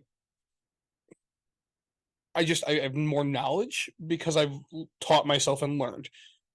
There are so all bank information, as much as you think, this isn't a HIPAA fucking thing, okay? I could go figure out everything about you, David. Yes. Like It's not protected at all. in any way, shape, or form, right? Within a few dollars types, it doesn't matter, right? But like I could tell you how much you owe on your house. I can get this information. How much do I want to dig? How much do I actually care? Well, I can also say, hey, there's a pre-foreclosure kind of out there. I can pull a list that says, hey, you're 45 days behind on payments. guess what? You're struggling, right? So I can go and say, hey, let me see what I can do to help this, right? I can also pull and say, hey, you're over the age of 60, you've lived in your house for 30 years, and your house is paid off. I can pull that. Hey, and I'm gonna call you, hey, I'm a real estate investor. I'm interested in purchasing another house. Have you ever thought about selling? 90% of them, no. Well, we were talking about it. Great. Where do you want to go to Florida? Where are you headed? Are you going to Arizona? Are you a Florida, Arizona kind of person, right? That's where sales Nick comes into play, right? But At that point, you're selling a dream. 100%. We got so much crap. We don't even know where to start with this. Tell you what if I made this really, well, what do you mean make it easy for me? Look, I'm gonna come over. I'm gonna give you a cash offer. Okay. Full cash. And the best thing I'm going to do for you, because you have so much crap, why don't we'll walk around together. You put a little sticky note on the things that are the most important to you, and I'll make sure you take those. Okay. And then everything else that you don't want, you guys can move it to the basement, move it to the living room. I don't care. That's leave the it stuff for me. I'm going to take care of. You'll do that? Hell yes. All day I'll do that for you. Oh, that'd be amazing, because we've 30 years in here, and we've got so much shit. My husband never throws anything away. Yes, ma'am. You're talking to my wife here in about 20 years, right? Husband never throws anything away. And I was like, trust me. When I drop dead, my wife's gonna call you, and you're gonna be like, "Oh, I know he wouldn't get rid of anything. You can leave all those boxes of paper. I will take all of them, all of it, right?" And say, but it's just figuring out what they need, right? So, and again, my point is I can find information. Okay. There's nothing hidden in this world, right? I mean, for the most part, you can hop on Zillow and see what somebody bought a house for. Yeah. So just know, and my stack of foreclosures has been on a weekly basis, let's just say, just in a small little area that I'm looking, I'm going to say roughly 15 to 20 a week. So that's 80 a month that are in pre-foreclosure, right? Sheriff sales, which is a foreclosure process. You have 6 months to redeem aspect. I'm seeing sheriff sales happen every week. They're firing off. People are getting foreclosed, because once the gavel goes down and says sold, that's a foreclosure. Okay. That's officially when it happens. I try to get to people before that happens, so that way they can go get financed. That way they can go do anything. I made a post about it, like, hey, I'm here to help, because yeah, you might be screwed on this little deal, but you don't need to be screwed in forever. And things to help people that are like, oh, that's predatory. No. It's helping, right? The other thing I do is, let's say you're getting towards that sheriff sale date. Great. Let's close this before then. You don't have it. Here's what I'm going to do. Did I get it at a discount? You bet your sweet ass I did. Okay. But I'm going to let you stay there for a month, 2 months, right? I don't know the most I've ever given anybody. It doesn't fucking matter. But, I'm going to give you time. Get their affairs in order. Here, now you have the money. You're moving out in month 2. Go find an apartment. Go buy a different house. Go do whatever you got to do. The fact is, you're still approved for this type of thing. Mm-hmm. Go get your life together, and I'm going to give you the time to do it. Oh, man, really? Yeah, of course. Like, that's why I can do what I do, right? Because I'm yes. Am I going to make money? Yes. That's the benefit of it.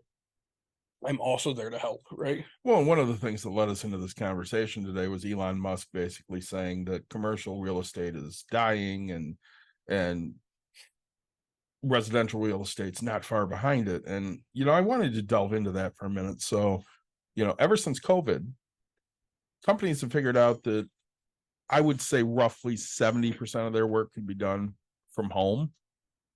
And workers aren't willing to necessarily commute an hour, 2 hours into a job anymore. I know for me, I've been fully remote since 2011. So that's 12 years.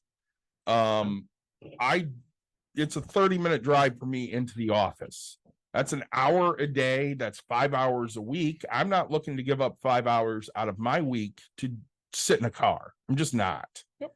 And then to get into an office so somebody can stare at me and decide if I'm actually working or not really working I don't need that in my life. So I basically said, I'll never work in an office again. I'm one of these Gen Xers that, is very much, even though I'm old, I'm very much younger than what I portray, because the younger workers are like, yeah, that's bullshit. I'm not doing that. Yeah. See, I'm complete opposite, right? Yeah, Like, I'm you're very old and you don't mind going places. No, and I will, right? Like, yeah, and, Well, so these buildings aren't being used. Well, and especially in the big cities. Oh, correct. So they have, these huge office buildings that have, let's say 80 floors, and they're 75% empty. And mayors are like, well, you have to come, bring your employees back to work, because they have to justify the costs on those big ass buildings. Yep. Now, in Grand Rapids, not as big of an issue. I mean, if I lived in Chicago, I would fully expect whatever job I have is probably going to tell me you need to drive your ass back into the office, realizing it's going to be a 2.5 hour commute. Yeah. And at that point, I'm probably going to find a new job that's not in Chicago. And when you look at this, and I thought about it the other day, because I'm me, it's a difference. Okay, so who's on the top? The top floor, the 80th floor, overlooking everything. Yeah, it's the CEOs. Okay. And then you have below that, right? So like every tier below it is sure. So you have a secretary of these people, but like the lower you are, the lower you pay you are, right? I mean, this is just straight up a pyramid that happens to be. But when you're working from home, who are you competing with? Nobody, right? Like you don't know who's above you. You don't, and sure, there's people who need that social interaction like me. But the fact is right, like you're going to be just as productive because you're going to do your job, and you're going to, and the companies, what I think they're realizing, because we see it a lot in TikToks and we see it in things. Well, hey, Jan's gone. Can you cover this? Well, now you can't ask that because they're not in the office, right? Well, oh, hey, and sure, an email can go out. Hey, just let you know your counterpart's not going to be here. I'm going to need you to do this. Okay, great. Or, hey, no, I don't know how to do that. I wasn't trained on this, right? Good managers can handle that. Like when I tried to dye 2 years ago, Christy can't do 100% of what I do, but she can do 80% of it. She's going to be out in a couple of weeks for her son's surgery. I can't do 100% of what she does, but I can do 90% of it. And so, you look at it and say, hey, so a lot of people say, oh, my production has gone up. Look, yep, your numbers will say this. I don't know where the hell you're pulling your numbers from, because God knows, I don't know. I mean, granted, it's one of the reasons I quit a job, because they started making me write down what I did all day and every day. And oh my God, when we were in the office, we had to do that all the time. No thanks. Right? Like, if you want to micromanage me, I'm not going to fucking micromanage myself. Right? I was literally one of the people that would go, it took me 25 minutes today to write down all the dumb shit I did. No, so like honestly, at the end of all of my excerpts, I'd be like, oh, I jumped on my high-low. Oh, I put the high-low in drive. I fastened my seat, but I put the high-low in drive. I turned my lights on. I honked my horn. I looked backwards. I went into the thing. I grabbed a skid. I set the skid down. Malicious compliance. Oh, 100%. And then I like at the end of it, I'd write, oh, took 3 minutes to write the last 6 things. Yeah. Now back to what I do the next one. And then like, you don't have to write that. You could just write, a high-low for this amount of time. No. You asked me what the fuck I did. No. We're not going to be generic. No. I'm going to give you literally everything.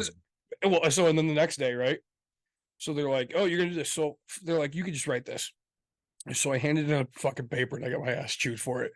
And on it, I just wrote worked and just handed the fucking thing in. And they're like, why are you being difficult? And I was like, I'm not. You're being difficult. You gave this to me. Can you pop your head out of the office and see that I'm fucking doing my job? Well, we just want to know what you're doing. Can you pop your head out of the office? Has anybody said the fucking job isn't done? And like, I would say fuck to my bosses. Like, right.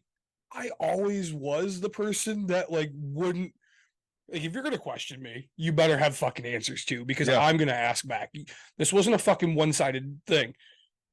And so, I just got so fed up with it. I was like, I don't fucking need this. Have a good day. Bye. And walked out. And it was a great day of my life. But yeah, the first one was just so fucking detailed. Second one was just worked. Just one line right in the middle. I remember the last boss that I had issues with. Yeah. I made her cry. Not because I was mean. Yeah. Not because I cursed. But because for 28 minutes, I told her how ineffective of a boss she was. Nice. And I was very nonchalant about the whole damn thing. Yeah. And after 28 minutes, she was in fucking tears because she was a shitty boss. And I detailed it in such a way that there could be no confusion. There could be no argument. It was just, wow, I really do suck at this. And that was the last time anybody tested me at work because I know what I'm doing. Yep. And I'm really fucking good at it. So you can sit there and try to micromanage me all you want, but it's probably not going to work out the way you think it is. That was my favorite. And, you know, I am a fan, especially if I own a business, I want the employee. But, you know, there's, if you have time to do whatever, you have time to sweep. Yeah. Or you have time to wipe down counters or whatever. And I realized I wasn't hired for that. Right. So like, I didn't know that this was a thing that people, like, Oh, they say that shit all the but time. like now, like but I just did that, right? I'd go sit on a computer. Nick, what are you doing? I'm searching Zillow. Is that what we do during work hours? That we don't. I do.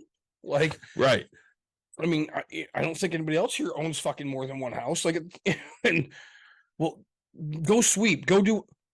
Why? There's a guy that hops on a fucking Zamboni and drives around. Yeah, but we shouldn't make it his job. But that's literally What's his it? job. Like, what are you talking about? You can't be doing that. What does that say to all the other employees? That they didn't do their job fast enough? Like, what do you want me to say? Like, I'm even more efficient than they are. They should learn how to work like Nick. so right, like here's a little side thing. So I'm in high school, and I somehow got with like 3 of my best friends in the same class. Yeah. Okay. Like, that is a fucking problem for this teacher. He ended up being a really awesome teacher. But we're standing up, and I'll give names, and he'd be like, all right, we're gonna talk about grades. Let me know if you don't want to hear your grade out loud. All right, Ryan. Yep. 26% F. Zach. Yep. 26% F. James. 12% F. Nick. Yeah. 86%. Like, what are you doing? And I was like, dude, you think I talk to them, but I do, because like, I just get my fucking work done and then talk. Right. They just talk. And I'm like, I know how to do my shit. And then right, like, there's a rule with my family, because we're all kind of hands-on people or whatever. You don't crack a beer while you're working on stuff. You crack a beer when you're done working. And people, oh, you drink, blah, blah, blah. No, if I'm done working, you'll know, because I have a beer in my hand. Like, sure, have I cracked a beer while doing a tire? Yeah, that tire change probably took me 16 hours to fucking do. But if I actually have to get out and NASCAR this thing, I'm not cracking a beer and doing this. I'm doing the damn job and getting it done with. So, yeah, people don't understand. I just do my job. We're going to talk about what kind of assholes you and I are, and Yeah. I'm going to tell you a first grade story. I'm in first grade. I'm taking a math test in Mrs. Hawk's class. Okay. And I wrote down all the answers. I did none of the math, mind you.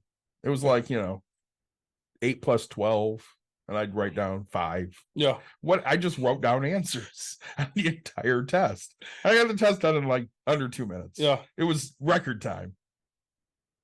And she never gave it back to me. She called my mother. And she showed my mother. Yeah. And my mother looked at it, and she brought it to me, and she goes, David, what did you do? And I said, I answered the questions. She goes, but they're all wrong. Me, being a 6-year-old smartass, I know how to add. You know I know how to add. The teacher knows I know how to add. Why do I have to do it? This is stupid. Yeah. And my mother looks at me and goes, I know how to save that man's life. You know I know how to save that man's life. I'm just going to leave him sitting there. And I go, Mom, that's not right. You can't do that.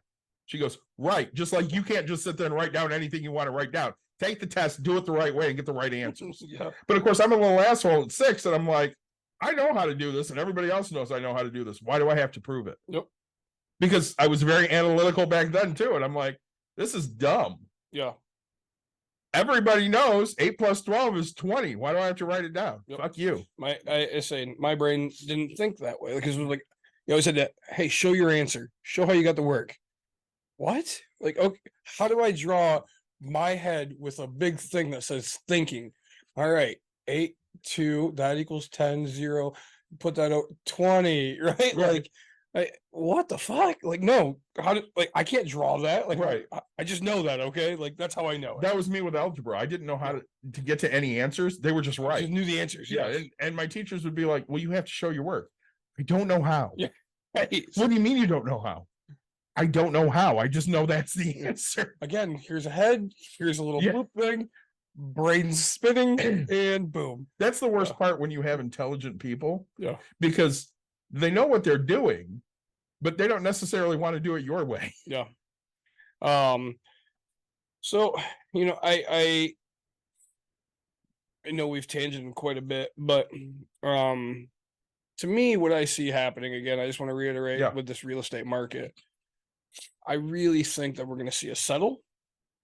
Okay. Will there be opportunities to buy cheaper properties? Sure, but like they're still going to be valued at what they're like. We're not going to get the 50 cents on the dollar right now. Right. Okay? We're not going to get these banks to do short sales necessarily because things are still appraising at these Mhm. amounts. Okay.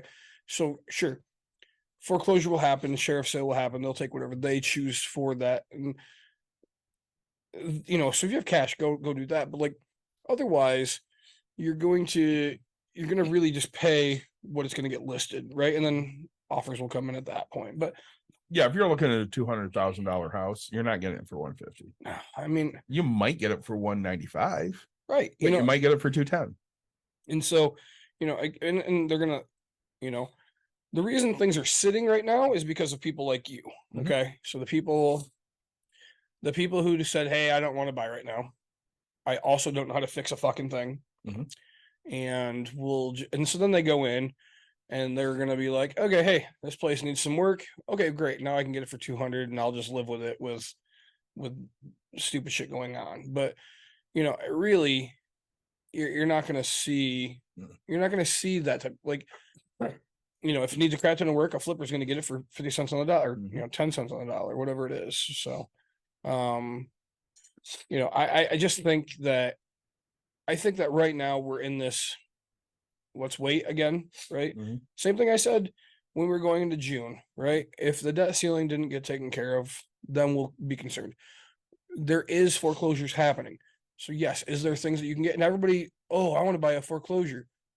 But you have to be the first person. You have to hope that it's not in a hot area to buy a foreclosure. Because when the bank puts it on the market, it goes in the market. Everybody has the opportunity. Yeah. Sure, your bidding wars will happen. And again, how much work are you willing to put into these? Because I haven't really heard of too many malicious foreclosures so far, knock on wood. But Well, and talk about that. What is a malicious foreclosure? well, I mean, these people, when they were losing everything, right, they got angry, so they poured concrete down toilets, they poured concrete down their sinks, they Stole all the fixtures, like, dude, fucking pulled pipe, out copper pipes, right? Like, and scrapped them. I can scrap the electrical wire. Mhm. Like they just put holes in wall. I did a photo of one and every back of the toilet was broken. And I think it was a 3-bedroom house. I was like, what? Like, how do you break all of them? How do you, and you just, right? You have, so think about the drunken rage that some of these people have. Like they literally just go out and, hey, let's just party it up. Right. And everything, broken windows. And, so then they don't realize because they didn't sign a personal guarantee. So, hey, yeah, I have a $400,000 house and now the bank has to sell it for 150. Good luck getting that money. Good luck with your next purchase, right? Right. Like if you're smart, you did it after you already bought your next house and they can't do anything about it. But there's so many different things. Well, and I had somebody that I worked with that moved Yep. to a different state. And this was not long after the crash. And they couldn't sell their house for what it was worth. Yep. And they already had a house in the new state. Yep. So they just let the bank take it because they didn't give a shit. Yep. And I had a guy I worked with, exact same thing. He's like, yeah, we're just gonna let that one go. I hate the area, I hate it, whatever. And I was like, some shady shit. But We were like, going to do that with Aunt Sue's house. really? Yeah, we were letting it go. And the only reason we didn't is because Matt came to us and he's like, hey, Outline contract. yeah, would you let me buy Aunt Sue's house on a land contract? And we were like, yeah, but you got to bring the payments up to date now. Because at that point, she was like 2 months behind. Yeah. Because we didn't care. We were just letting it go. Yep. Well, and that's the purchases that I do, right? Mhm. The people that are 2 months behind, I step in and say, "Hey, great, yep, I'll write this check right now. You have to sign this. That says it's mine," right? Um, and that's exactly what I do, right? So I do the same thing that Matt did, except for Matt's living in it, right? And We'll see. And at that point, we didn't care because she was dying. yeah, I mean, if you would have come to us and said, "Hey, I'll give you what it's you owe on it," Yep. which at the time was like 96,000, I said, okay. we would have been like, "Yeah, have it." So right, and that was a trailer in the middle of nowhere with some Yeah, it was a modular on property, and you couldn't deed the actual building because it was a modular. Yeah. So there's no deed to the building. There's just a deed to the land. right. So it was a nightmare for her to even get financed for in the first place, which is why Matt's doing a land contract. Yep. So, and so I guess what's your opinion? I mean, what do you think that the real estate market's going to turn to? What is it doing? I mean, I think we're going to see a little bit of flatness here. It's probably going to go down 1% or 2% from where it's been. Sure. I don't think it's going to be anything drastic like 2008, 2009. I think that, yeah, we'll see some foreclosures, but for the most part, the economy's not terrible right now. I mean, it's not great, but it's not terrible. Inflation's come down for the last 12 months, every month. Yep. The problem we have is, everything is just so expensive because of the corporate greed. So I think that, yeah, we're in a cooling off period, but for the most part, people are still going to buy houses. Oh yeah. That's not going to change. It's not like 2008 or 2009. They're still able to get financed. I mean, people Yeah. are working, right? People are working and they're able to get financed. Yeah. Back then, you weren't able to. Well, again, we talk about movies every once in a while on here. We talk about trading spaces because we're trading places because we love it so much. Yeah. And how that will really teach you, how the market works and buying things on Margin. Yeah, thank you. Yep. I couldn't think of the word. If you want to see a great housing movie, The Big Short's phenomenal for explaining the 2008 crash. Seen it many, many times. It really kind of breaks down, what the banks were doing and what the government did to bail them out. I don't think we're going to see anything catastrophic. I'm not sure you and I will live through another great recession like we did in 2008. I think we'll have small recessions like we did in the 80s and, early 90s. I mean, and so it's always going to ebb and flow, right? Yeah. And I guess we're talking about so what I'm seeing in rentals currently, not much is changing, right? Mhm. Things are still filling. Areas aren't going up as much, but I think areas have gotten to that up part already. So like our low is going to come later, right? It's going to take quite a bit to get there. So I don't want to put dates on it, but I mean, we're talking over a year, or we're Yeah. talking because, hey, 2,500 for this place. Look, sure. Now they've not 25. Yeah, it didn't happen, or it did happen. It took that landlord 4 months to rent it for 2,500 and they found the great person. Well, when things kind of go, sure, now they're just going to list it for 23. If I just said 24, like 23, it'll go faster. They're like, you know what? $100 isn't worth my 4 months worth of waiting. I could guarantee it at 23, get it gone within the month. I've now saved myself $7,200, right? And that's what people don't understand. These things like, hey, it's just no, you got to feel it out and see what it's going to do. Sure, some people are like, hey, I have to get this, but like really, even if you're at 22, I mean, again, we're saving ourselves $7,200 from having it sitting. Yeah. So we know, like, kind of where hey, we pushed, they pushed, and they're gonna see, hey, this is where we are, right? So when it comes to real estate, rentals, I really think you're gonna start seeing an area, like if you know an area, you're kind of going to know your numbers of where you're going to be. You're not going to see this one get rented for 25 and the next person go for 32, right? Because I tell people some asshole's going to do it for 32 because they really want to be there, Right. and there's one available there. Now you're going to start seeing, hey, you know what? It took a little time. I'm just, I'm fine with just getting $3,000. I'm fine with getting 28, like whatever it is. So I just think you're going to see this mellow across the whole time. Well, I mean, we see that in every facet of business. Like, Dawn just dropped prices here. Yeah. So she decided for the summer that there's no increased price on Friday and Saturday. Mhm. You know, you pay $10 more per package on Friday and Saturday. Oh, do you? Not in the summer. It's just going to be Thursday or Sunday through Thursday pricing. Yep. Which, you know, that's great if you're looking to save some money. And we do that because we're not as busy in the summer. Yeah. People don't want to be inside. Oh, dude, I mean, every bowling alley does it, right? Right. I mean, I was very proud of I just seen a bowling alley. Like, hey, if you want to come in and get some practice from this time till close, and it was like 8 hours of bowling, like $8. Yeah. Just come on in and do it. I was like, man, like that's what it should, because That's awesome. you go to a bowling alley and it's like $4 or $5 a game, and you're like, dude. I mean, granted, if it's different when you're, and that's the whole thing that people don't understand is like when you go well 1, maybe 2 games. Yep. When I as a bowler go, You're there for hours. all right, I'm working on so much. I'm gonna bowl. Bare minimum on bowling is probably like 4 to 10 games, right? Like How many lanes? usually 2, but I'm fine with taking up 1. When I'm just going to practice, I'm fine with taking up 1. Well, and I remember having a daughter that bowled. Hmm. She would go to softball practice Sunday morning, and then she'd go to the bowling alley, and she had to rent 2 lanes because she needed to play that pattern on each lane. Yep. And that was, to me, I'm like, that's crazy. And she's like, no. This is what I have to do to get better. And I just trusted her, and she was right. No. Because, you know, when you're bowling, you're never bowling on the same lane. Right. You don't just bowl on 12. No. You might bowl on 11 and 12. When you're competition bowling. Yeah, and if you're in a huge tournament, Mhm. you might bowl on 11, 12, 13, 14, 15, 16, Yeah, and then go back to 1. you'll bowl it all. These things happen, so you need to play the pattern on everything. And it's the same thing in, you know, business or in housing. You have to know what you're doing Mhm. if you want to do it intelligently, if you want to do it, you know, in a way that will benefit you. Because again, in sports, we're looking what will benefit us, what makes us better. I mean, every sport, right?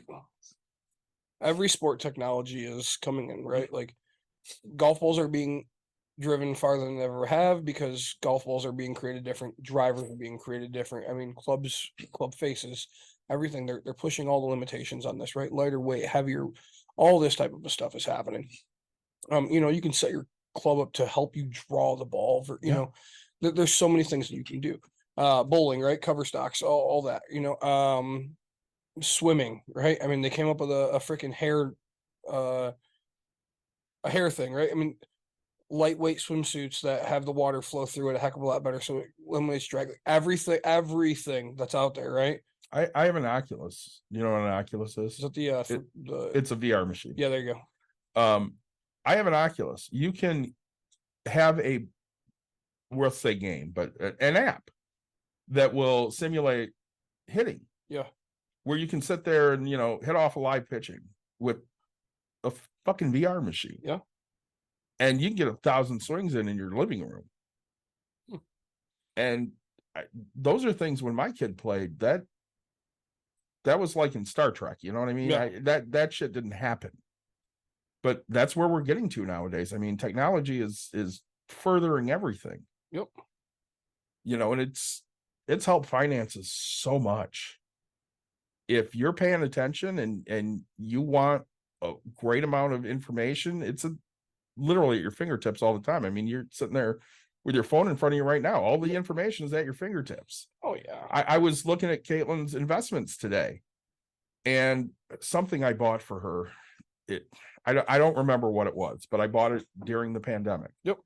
And I want to say I bought like 5 stocks, and it's gone up like $900. It's insane. And I'm like, holy shit, that was a great buy. Yep. And literally, all I did was research high dividend paying stocks, and that's one of the ones I bought for. And it's, I just think, sorry. Yeah, my stocks are doing very well. Yeah. Right now. Well, right now we just had, I want to say the S&P has now entered a bull market, Okay. which it was the last index to enter. I think it was the S&P. So I mean, we're at a point where stocks are going up. Yep. Which means people are having some money to spend. Right? Yep. They're confident in the dollar, and they're gonna invest. Yep. And of course, I mean, right. And so I guess, was there any other questions that you had on real estate, specifically? No, I think we hit a lot of great information here. I mean, we did go off on some tangents, but it was applicable tangents, I would say. Yeah. And again, we're not I don't know if you can be a certified real estate expert. I Yeah. think that's called a realtor, but they're Probably. I'd say, but like, I'm not telling people to go buy things. I'm not telling you, but like, just be educated on your purchases, right? If you're feeling, hey, this is going to cost me too much, don't take that risk, because you know don't think your house is going to appreciate. And I've said this since I was in the beginning. Mhm. Don't count on appreciation ever. Even though houses were going up, I never counted on appreciation. It's one of the, I guess I say that, but like, the house I'm officially closing on Thursday, right? Like, you can call it appreciation. I didn't get I got what I thought I was going to get, which broke my heart, because like, I watched everybody else around me getting it, getting the appreciation. Like, don't count on it. Don't do whatever. Like, I'm sure I'm not upset by it. I'm just not happy about it, right? Like, I'm not going to walk out of there and go, hey, I'm going away for a month. Well, again, when Caitlin was looking at a house, I remember talking to Scotty, and I'm like, what if the market crashes? And he said to me specifically, all right, when did you buy your house? I said, well, I bought my house in 2007. He goes, well, the market crashed. What did you do? What? I paid my mortgage, because that's what you do. And it's not, my money situation didn't change because we were in a recession. I mean, yeah, my money didn't go quite as far as it did before, but I'd already done all the numbers. I knew I could make my mortgage every month. So for me, it wasn't a big deal. I was just going to keep paying my mortgage as it was written. And when we were looking for a place for my daughter, he goes, okay, so she buys a place. Let's say the market crashes. What's she going to do? Well, she's going to pay her mortgage. He goes, then again, I don't know why you care so much, because if the market crashes, you guys aren't looking to sell right now. It's not something where you need to get out of it. You're going to keep paying your mortgage. And when you don't want to pay that mortgage anymore, hopefully you're in a spot where you can sell it for way more than what you owe on it. And I mean, with her, she's paid down a decent amount of her mortgage right now. I mean, I bought my house in 2007 at 132,000. I think I owe about 85,000 on it now, and I had refied to a 15-year mortgage right tail end of the pandemic, tail end of 2020. And I'll have that 15-year paid off in probably 11 or 12, because I don't want to keep that loan or anything. And again, it always goes back to with us. If you know what type of investor you are, you've already looked at these scenarios, you know what you're going to do. So you're not necessarily looking to, like Nick said, buy a house for 10 cents on the dollar and flip it later. Hey, I'm going to buy this house. I can afford this on it. And hopefully I can sell it for more than what I'm paying for it later. With him, obviously that's his goal for a lot of his houses. But if not, he knows he can rent them and make that money up in that aspect. Yeah. Well, and let me ask you this question, because you are an investor. Mm-hmm. Okay. I would say we're above average investors. Yeah, I would say. Okay. Why are you not taking your money and investing it in the stock market? So instead of overpaying on the 15-year, why are you not taking that extra money and investing it somewhere else? So that's a great question. My wife has asked me that before. So if I wanted a real return on my investment, instead of throwing those extra payments in, I would be putting them in something, even if it was a CD right now at 4%, because my mortgage is 2.785. It's true. So I'm making over 1% on that money if I just threw it into a CD. And it's guaranteed. It's guaranteed. I'm sitting there, I know what type of investor I am. And I'm the type of investor that at age 55, I don't want a mortgage. Mm-hmm. I'm 45 right now. By the time I'm 55, there will be no mortgage. That's 800. Well, it won't be 800. It'll be $600, because of course my escrow's in there. $600 that I'm not putting out every month, that I can put into something else, whether it be a different vehicle, or whether it be home improvements, or whether it be vacations. Yep. I want to get rid of that payment, because I don't want to be saddled with $600 every month going to pay for a house. So yes, I could make more money if I invested it, but I want to get rid of this before I worry too much about my investment. Well, see, and that's I'm a lot the same way. Mhm. I'm fine. Like I have my numbers in my future figured out. So it's like, hey, I already know kind of what I'm investing. And then I have these, which is guaranteed debt. Mhm. I can't guarantee. I mean, sure, a CD I can guarantee it's going to make some money. I mean, but I know that this is going to save me or this is going to cost me. So I already have this. I might as well focus on this, right? I'm already doing all the rest of it to set myself up for the numbers I want to be at. And that's why I don't do the amount of investing I should be doing, Yeah. right? In theory. Because I tell everybody right now, shit, every penny you have should be going into CDs. Every penny. I mean, 4%. Guaranteed. It's what everybody dreams of. Mhm. Just throw it into CDs, right? I just saw one, and I actually might fucking do it. I won't. Somebody was offering a 5-year 4% guaranteed CD. Yeah, that's great. 5 years. Okay. Now, if you're in the fire movement, if you're doing whatever, like 4%, if you take the draw off of it, like that's what you're supposed to live off of. So in theory, right now, for 5 years, if I sold everything, I would make more money than what I'm making currently if I sold everything. Yeah. Right. I should do this. Everything says I should do it, but I also know that like when things are paid, then I'll make more money. But, Right. But it's just getting to that point sucks. It does. Again, if you know what type of investor you are and what you're comfortable with. No. My HSA. Yep. I took 2,000 and invested it in the HSA investment option. Yep. And right now it's sitting at $1,900. Now I don't have a high deductible health plan anymore. So the money just sits in there. I can't do anything with it. I can withdraw it whenever I want. Right. But I put 2,000 into it and it went down. Mhm. So I'm waiting for it to get over 2,000 and then I will take it out because I don't need the money right now. But until then, Until then, I'm not taking $100 loss on my money. right. And because so that's the whole thing. I'm setting myself up to not need anything. Mhm. Right. So it's just, and that's what people ask that all the time. Well, why are you not making the smart decision? Look, there's a difference between being perfect, smart, and we also have to understand that we're human. Mhm. Right? If I put it into a robot, the robot would say, take every penny and put it over to here. Right? This is, hey, these are your guaranteed odds, right? You're guaranteed to make 1.5% more doing this. Nothing about it is ever going to change that. And so, well, and granted, it'll do a whole calculation because it'll say 2%.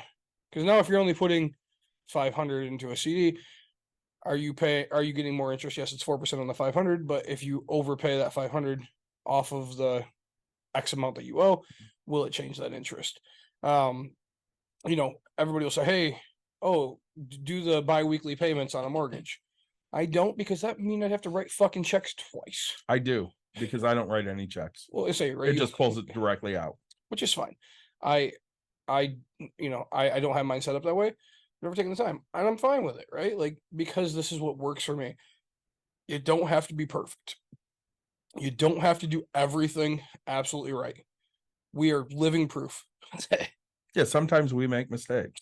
Or we understand who we are as investors, or we understand who we are as people. This is what's best for me. And I'll tell you, if you think living your life on, I'm going to spend 33% of my income on a house because my wife and I will never get divorced.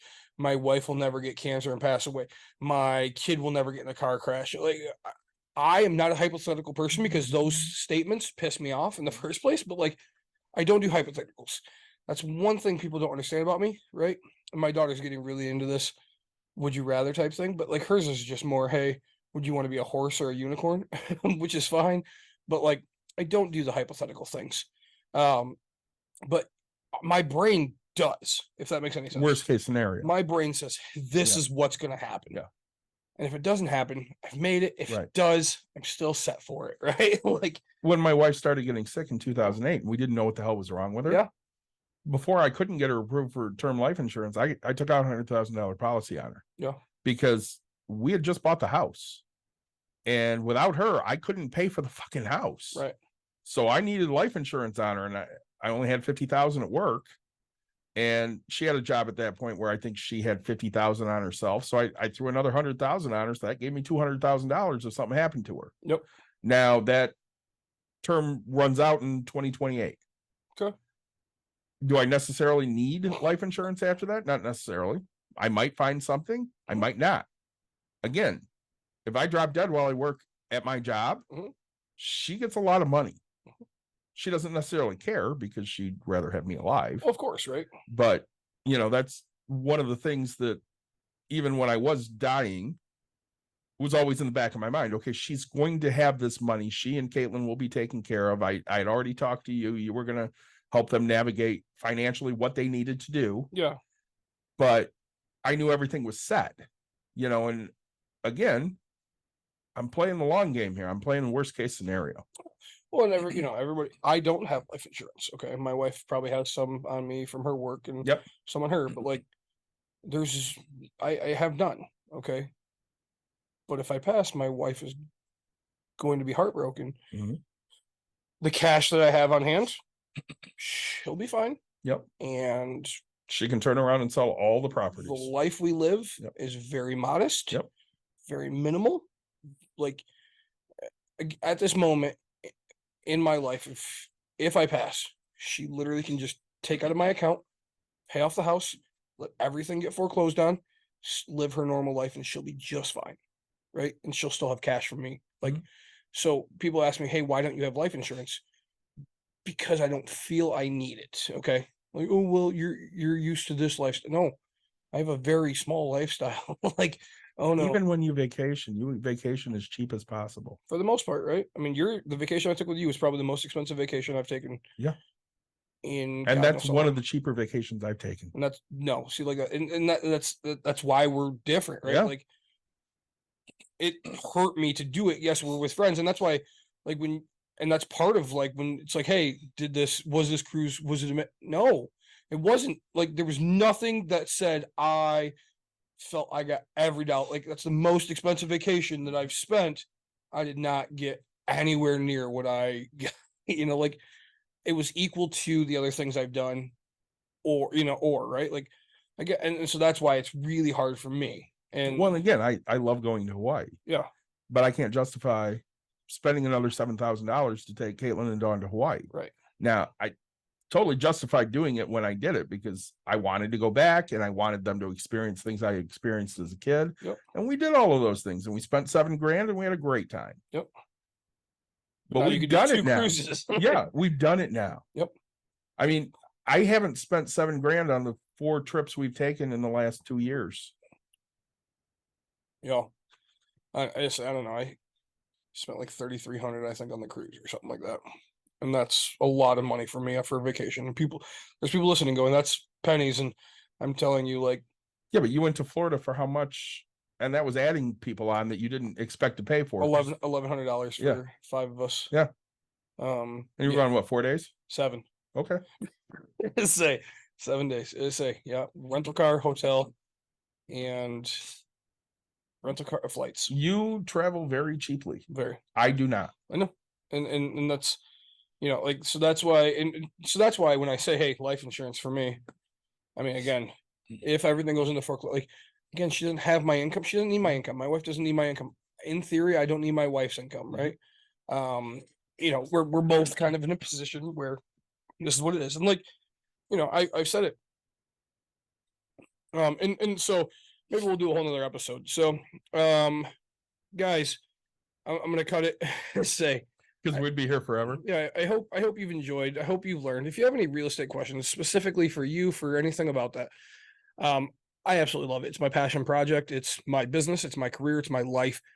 If you catch me on the right day, I'm gonna absolutely love it. If not, I'll still tell you the exact truth. I just can't guarantee I'm gonna give you the answer in 2 seconds. Right. So, as always, like, subscribe, share, tell your friends, tell your family. We missed that at the beginning of the episode. That was bad of us. We'll get it next time. We will. So I'm sure we'll be back next week. If you have ideas for shows, please let us know. There's a new Pops and Pennies up. If you're listening to this, go check out our Pops and Pennies. And if you have ideas for that, please let us know because we want to know what the kids want to know about. Other than that, check us out. We're everywhere. See you next week. Yeah, we'll see you soon.